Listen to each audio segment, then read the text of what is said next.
Communist party of India മാർക്സിസ്റ്റിനകത്ത് ഒരു party membership കൊടുക്കുന്നതിനകത്ത് വളരെ കൃത്യമായിരിക്കുന്ന ചില മാനദണ്ഡങ്ങളുണ്ട്.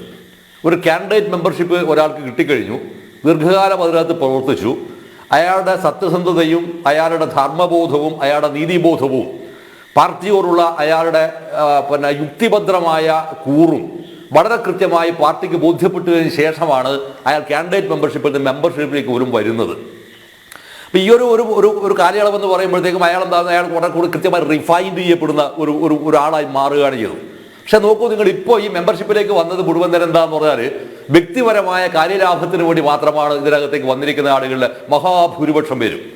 അത് ഈ PSC അതിനകത്തെ മെമ്പർമാരായി വരാനുള്ള താല്പര്യങ്ങൾ, മന്ത്രിമാരുടെ മുഖ്യമന്ത്രിയുടെ ഉൾപ്പെടെ മന്ത്രിമാരുടെ സ്റ്റാഫായി വരുന്നതിനുള്ള ഉത്തരവാദിത്തങ്ങൾ, ഇതിൽ പലപ്പോഴും വരുന്ന ആരാന്ന് പറഞ്ഞാൽ നമ്മളിപ്പോൾ KGTA, KSTA, AKGCTA, AKPCTA ഇങ്ങനെ വരുന്ന അങ്ങേയറ്റം പലപ്പോഴും അങ്ങനെ പറയുന്നൊരു വിഷമമുണ്ടായിരിക്കും. പക്ഷേ എങ്കിൽ പോലും അങ്ങേയറ്റം സാമൂഹ്യ വിരുദ്ധമായിരിക്കുന്ന അറിവുകൾ ഉൽപ്പാദിപ്പിക്കുന്ന ആളുകൾക്ക് കയറിയിരിക്കാനുള്ള ഒരു വേദിയായി ഒരു മേഖലയായി പാർട്ടിയുടെ ഇത്തരത്തിലുണ്ടായിരിക്കുന്ന സംവിധാനങ്ങളെ എന്താ പറയുക പരിണമിപ്പിക്കുകയാണ് ചെയ്തിട്ടുള്ളത്.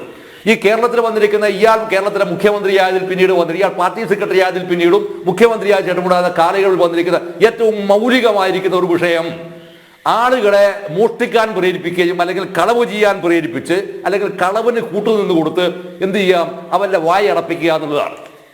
കളവിന് കൂട്ടുനിൽക്കുക, എന്നിട്ട് വായ അടപ്പിക്കുക. ഇപ്പൊ നോക്കൂ നിങ്ങൾ, ഇന്ത്യൻ കമ്മ്യൂണിസ്റ്റ് പാർട്ടിക്ക് ഒരു വലിയ ധർമ്മബോധവും നീതിബോധവും ഇന്ത്യയിലുള്ള ഒരു പാർട്ടിയാണ്, പ്രത്യേകിച്ച് കേരളത്തിലും ഈ CPI എന്നൊരു പാർട്ടി.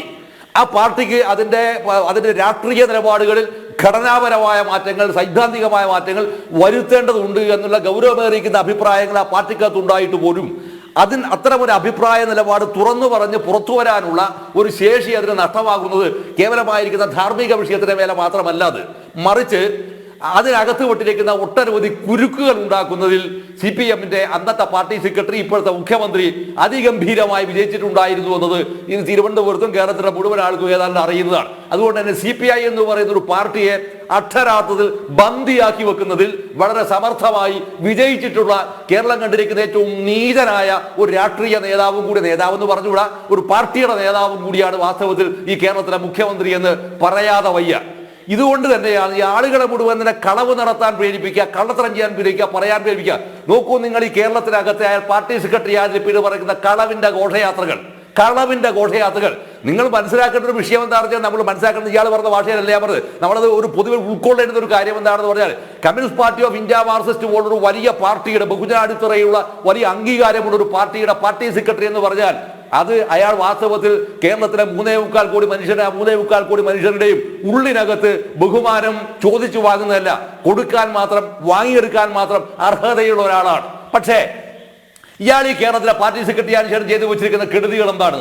അത് മുഴുവൻ തന്നെ ജനവിരുദ്ധമായ യാത്രയുടെ ഘോഷയാത്രകളാണ്. മുഖ്യമന്ത്രിയായപ്പോൾ വന്നത് ഇത് തന്നെ. നിയമസഭക്കകത്ത് വെച്ച് ഇതുപോലെ കളവ് പറഞ്ഞിട്ട്, അറിഞ്ഞുകൊണ്ട് കളവ് പറഞ്ഞിട്ട്, ഇത്ര ബോധപൂർവം കളവ് പറഞ്ഞിട്ട് ഒരാളെ നിങ്ങൾക്ക് ഒരു മുഖ്യമന്ത്രിയെ ചൂണ്ടിക്കാണിക്കാൻ പറ്റുമോ? എങ്ങനെയാണ് അയാൾ ജനനേതാവ് എന്ന് പറയുന്നത്? പത്രത്തിനകത്ത് എഴുതിയല്ലേ ജനനായകന്. എന്തോടോ ജനനായകൻ എന്ന് പറഞ്ഞ വാക്കിന്റെ അർത്ഥം എന്താണ്?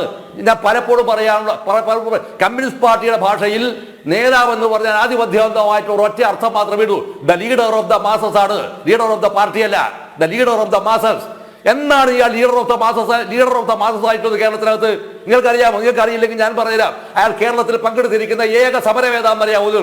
ഏക സമരം ഞാൻ ഇവിടെ വെച്ച് വെല്ലുവിളിക്കുകയാണ്. അത് കൗണ്ടർ ചെയ്യാനുണ്ടെങ്കിൽ ഒരൊറ്റ സമരം 1969 ബ്രണ്ണൻ കോളേജിൽ ഇയാൾ വിദ്യാർത്ഥിയായിരിക്കുന്ന കാലയളവിൽ തലശ്ശേരി കോടതിയിൽ വിദ്യാർത്ഥികൾ KSF നടത്തിയിരിക്കുന്ന ഒരു പ്രതിഷേധ സമരമുണ്ട്.